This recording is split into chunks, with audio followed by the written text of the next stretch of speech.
సెలబ్రిటీలే కావాలా లేకపోతే పెద్దవాళ్ళే కావాలా? అంటే మాతో లేదా, మాతో పని లేదా? ఒక్క లైన్ ఇవ్వలేదు. ఏంటి దారుణం? ఎవరు అడుగుతారు? అయ్యా పవన్ కళ్యాణ్ గారు దయచేసి మీరు స్పందించండి సార్. నిజంగా యువతంతా ఓటేసింది మీకే సార్.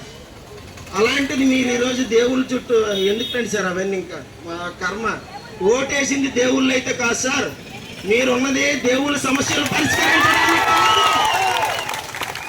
మీరున్నది దేవుళ్ళ సమస్యలు పరిష్కరించడానికి కాదు, మా సమస్యలు సార్. అనకూడదు. అందరూ మీ ప్రజలే దేవుళ్ళు అంటారు. మరి మా దరిద్రం ఏటో ఒకసారిగా మీ పని అయిపోతే మేమే దెయ్యాలం అయిపోతామేమో. ఇంత ఘోరంగా ఉన్న పరిస్థితి.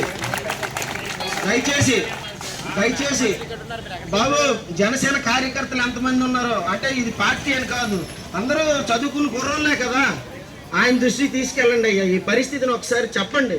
మేము వెళ్తామంటే ఆయన మాకు కనీసం తిరుగుతున్నారు మా వాళ్ళు చుట్టూ. నిన్నటి నుంచి ఇప్పుడు 3 రోజుల నుంచి, అంటే 20 రోజుల నుంచి చేస్తున్నా కానీ 3-4 రోజుల నుంచి తిరగని నాయకుడు ఇంటి చుట్టూ, అంటే ఏ నాయకుడు లేదు, ప్రతి ఒక్కరు ఇంటి చుట్టూ ఇలాగే కుక్కల్లా తిరుగుతున్నాం మేము. ఇలా చేయడానికేనేమో మీరు నిజంగా రూలింగ్లోకి వచ్చారు. లాస్ట్లో ఒక మాట అండి, ఏమాట అవనివ్వండి, ఇప్పుడే నన్ను ఇక్కడి నుంచి పోలీసులు తీసుకెళ్ళిపోయి నేనే బాధపడను. మీరు కానీ మాకు న్యాయం చెయ్యకపోతే రానున్న 20 సంవత్సరాలు 4 టర్ములు మీరు రూలింగ్లోకి రాకుండా బాధ్యత మేము తీసుకుంటాం.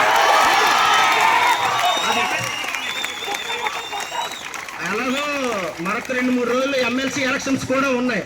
మేము ఎవరిని కించపరచట్లేదు, ఏం చేయట్లేదు.